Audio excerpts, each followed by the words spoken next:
नमस्कार दोस्तों, मेरा नाम है आमोद और आज मैं आपको बताऊंगा कि अगर आपके साथ कोई एटीएम फ्रॉड होता है तो आप अपने पैसों की रिकवरी उससे किस तरीके से कर सकते हैं। दोस्तों, बैंक फ्रॉड या कह लें एटीएम फ्रॉड दो तरीके से होते हैं। एक तो आपका कार्ड को क्लोन करके, दूसरा तरीका होता है आपको कॉल पे आपसे ओटीपी मांग के। आज मैं बात करूंगा कार्ड को क्लोन करके किस तरीके से आपके साथ फ्रॉड होता है और आप किस तरीके से बैंक से अपना पैसा रिफंड पा सकते हैं। आज मैं आपको अपने खुद के एग्जांपल से ये समझाने जा रहा हूँ।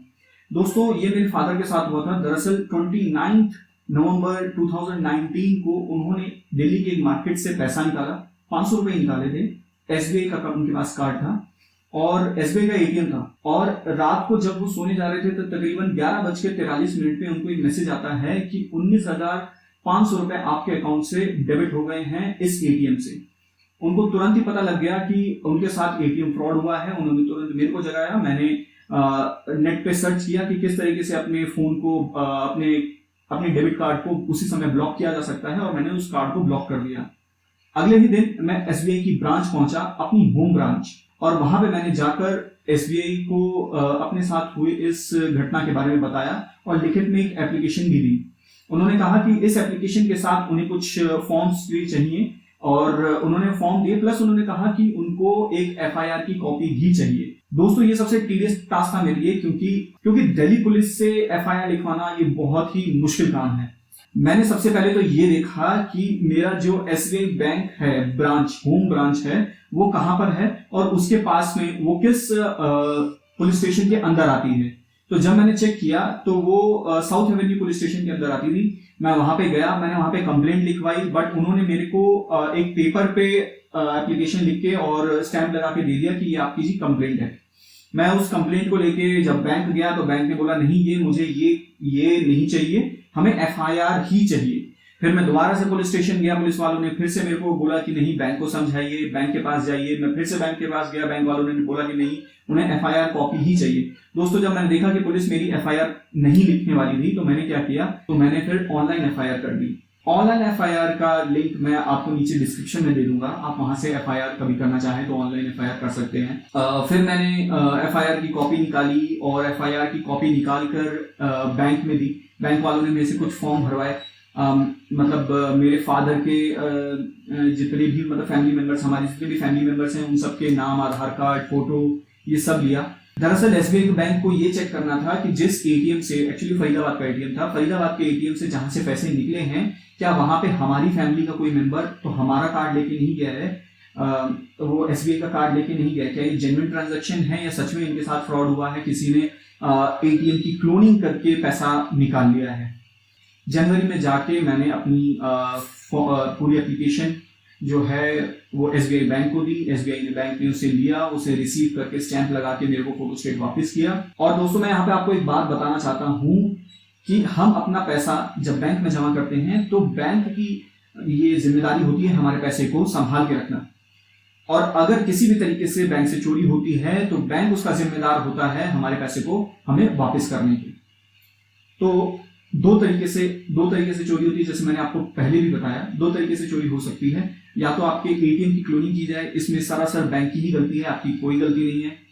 और दूसरा, अगर आपने किसी के साथ अपना ओटीपी शेयर कर दिया है तो जब दोस्तों आप ओटीपी शेयर करते हैं तो इसमें आपकी गलती होती है।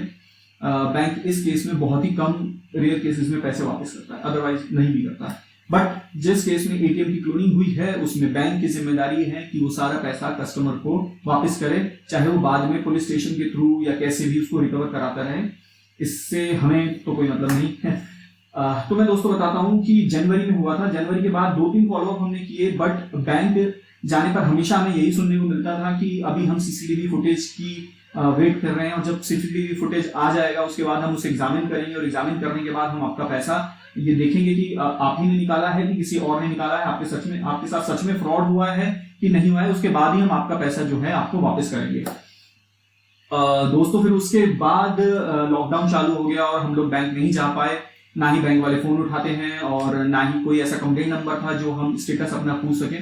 फाइनली जब लॉकडाउन अभी खत्म हुआ जुलाई में, तब मैं बैंक गया और मैंने बैंक में जाके फिर पूछा कि क्या स्टेटस है। फिर वहां पे मेरे को यही पता लगता है कि अभी भी जो है सीसीटीवी फुटेज उनके पास एटीएम से नहीं आई है। और दोस्तों, सिर्फ मेरी नहीं, ऐसे बहुत से उनके पास केसेस थे जिसमें उनके पास सीसीटीवी फुटेज नहीं आई थी। तो और उसके बाद फिर मेरे पास दोस्तों मुझे लगा कि मेरे पैसे गए, 19,500 रुपए गए, मेरे फादर के पैसे गए, बड़ी मेहनत से कमाए हुए पैसे हैं, और मुझे लगा कि वो पैसे अब गए, अब नहीं मिलेंगे। बट फिर मैंने एक ऑनलाइन आरटीआई के बारे में सुना था, तो मैंने क्या किया कि मैं ऑनलाइन आरटीआई वेबसाइट पे गया। मैं ऑनलाइन आरटीआई का लिंक डिस्क्रिप्शन में दे दूंगा, आप जाके वहां पे चेक कर सकते हैं। दोस्तों मैं आरटीआई की वेबसाइट पे गया, वहां पे मैंने अपना अकाउंट बनाया और उसके बाद मैंने वहां पर सबसे पहले कैटेगरी सेलेक्ट की, मिनिस्ट्री ऑफ रेवेन्यू।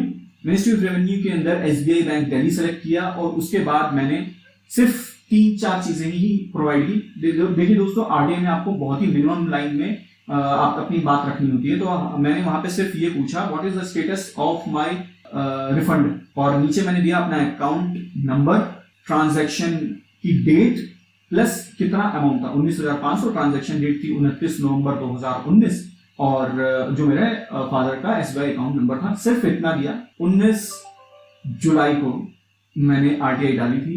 दोस्तों यकीन मानिए 23 जुलाई को 11 बजे सुबह मेरे अकाउंट में, मेरे फादर के अकाउंट में 19,500 रुपए आ गए थे। मैं बहुत ही खुश हुआ और मुझे ये लगा कि क्यों ना मुझे यही सारी बातें आप लोगों को भी बतानी चाहिए, क्योंकि दोस्तों बहुत से ऐसे लोग हैं जिनका पैसा इस तरीके से डूबता है और वो सिर्फ चक्कर काटते रहते हैं।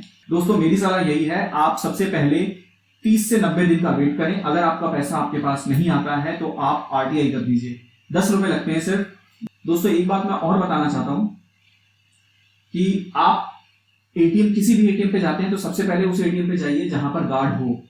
फिर दूसरा, जब आप अपना कार्ड इंसर्ट करते हैं तो वहां पे जो हरे कलर का होता है जिसमें आप अपना कार्ड इंसर्ट करते हैं, उसको थोड़ा सा हिला के देख लीजिए कि क्या वो निकल तो नहीं रहा। और फिर उसके बाद जब भी आप अपना पिन डालते हैं तो आप अपना हाथ को इस तरह से कवर करके फिर पिन डालिए, क्योंकि अक्सर क्या होता है जहां पर आप पिन डालते हैं उसी के ऊपर कैमरा लगा होता है जो आपके पिन को रिकॉर्ड करता है। तो जितना आप सावधान रहेंगे उतना आपके लिए ज्यादा अच्छा रहेगा। दोस्तों भले ही आप मेरी वीडियो को लाइक या सब्सक्राइब मत करिए, बट मेरी एक गुजारिश है कि प्लीज इसको शेयर जरूर करिए, क्योंकि काफी ऐसे लोग हैं जिनके साथ एटीएम फ्रॉड होते ही रहते हैं, और एटीएम फ्रॉड से बचने के लिए और कैसे अपना पैसा रिकवर करें, ये वीडियो जरूर उनकी हेल्प करेगी। धन्यवाद दोस्तों।